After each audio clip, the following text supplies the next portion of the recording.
As in all Sonic games, rings are a key collectible in Shadow Generations. However, have you seen the weight of gold? We don't want to crush poor Shadow there. Can we beat Shadow Generations without collecting any rings? You don't want to miss out on the insane strategies we use to pull this one off. The rules are as follows: we can't collect any rings.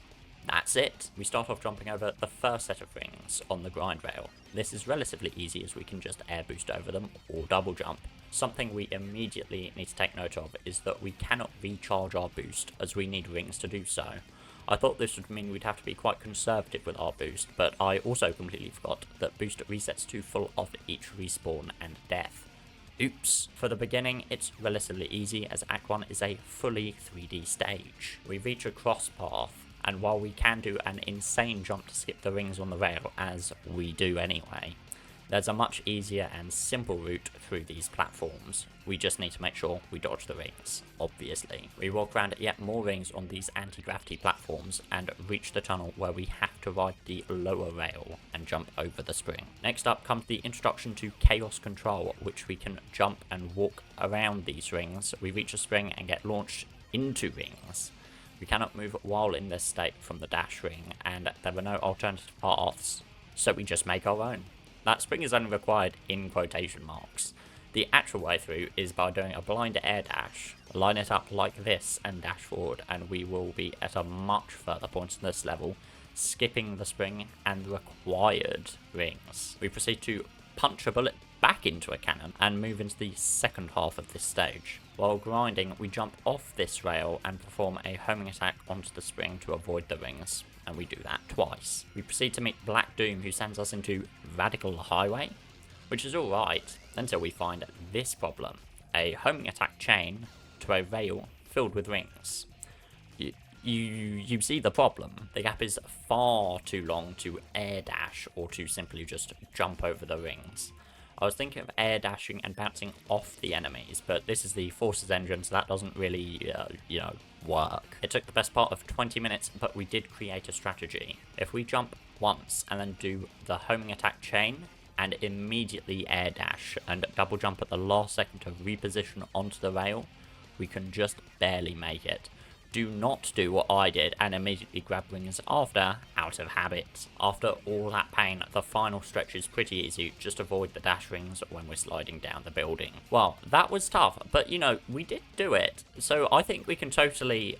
Oh, Right, so in the stage after, there is a de facto automated sequence that takes us to the next part of the stage where we grab a pulley and collect rings. I'm not here to play. We will find out exactly how many stages are possible without rings. We rail switch constantly in Rail Canyon to avoid the rings. We have to make very good use of Chaos Control to take the higher paths. Unfortunately, Rail Canyon Act 1 doesn't actually last much longer than this, as this segment has several different paths, but all of them are littered with both automation and rings. Act 2, we literally spawn on the rings. God damn. With the Bio-Lizard, we can actually attack him for a little bit, but attacking the hands will result in rings automatically being collected. The beginning of Kingdom Valley is pretty easy. We just need to jump over dash pads and swap stage routes. We get to the first water zone. It's a little tricky with the slippery controls, but we are fine so long as we avoid those dash rings. We can then ride the rails to completely avoid these rings and use a Doom Blast to get into the tower while avoiding all those rings. We reach the second water zone and dodge the rings. Once we reach the overhead bridges at that point, we need to use Chaos Control and a Doom Blast to take the upper path. We can then take these grind rails, or are they air rails? Yeah, I'm not sure. And avoid these rings. We need to make a difficult air dash to bypass these rings. Or, we can do some cool speedrun tech. If we continue to hold the boost button on this rail and after, and at the height of the dash ring jump, we're still holding R2.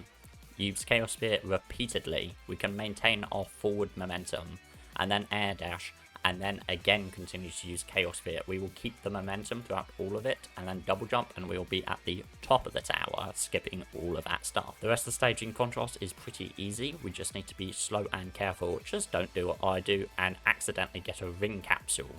Oops. Another Act 2 where we just spawn on the rings, unfortunately. So immediately we're finished. We can easily dodge these rings in Sunset Heights Act 1, and the ones that appear here by platforming well.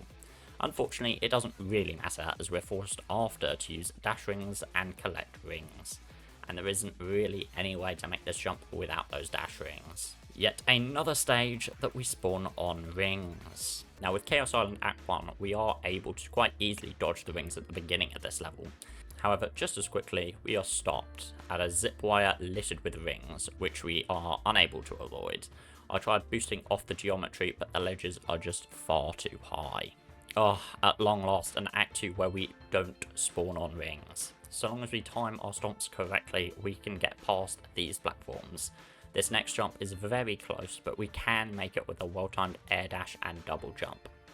Up next, this seems quite impossible, but we are able to actually stand on the ball so long as we have activated Chaos Control.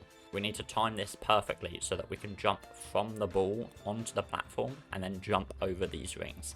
This takes us a long time, and the issue is if you use Chaos Control, you actually need to restart the entire level as it will save that you've used Chaos Control at the previous checkpoint. This takes some time, but we do manage. After all that hell, we are met with a tight drop with rings which we cannot fall past without collecting all of them.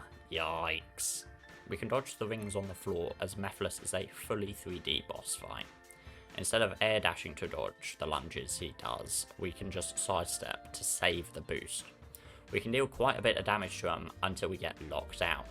We need to defeat some enemies he spawns in before we get another opportunity to attack, and on defeat of these smaller enemies, we receive rings. I tried waiting the boss out for a good 10 minutes, but we are apparently locked out of this one too. Now, with Radical Highway, while there is a pulley with rings, we can take a different path, one that I didn't actually know existed. If we boost to the right when the stage just begins, we can jump to this one past the area where the gravity gets a little screwy, but we can completely skip the pulley. We can use homing attack chains and make it past these rings, but we are stopped just after due to this pole swing. We have to use the pole swing, and it takes us right up to lots of rings that we have to touch. Even in a 3D Act 2, we are forced to collect rings on spawn. It's a curse, I swear. And once more for Devil Doom, in a cruel twist of fate, we are immediately forced to collect rings. Again through the dash rings that we can't jump over. So in conclusion, can we beat Shadow Generations without collecting rings? No. Thanks for watching.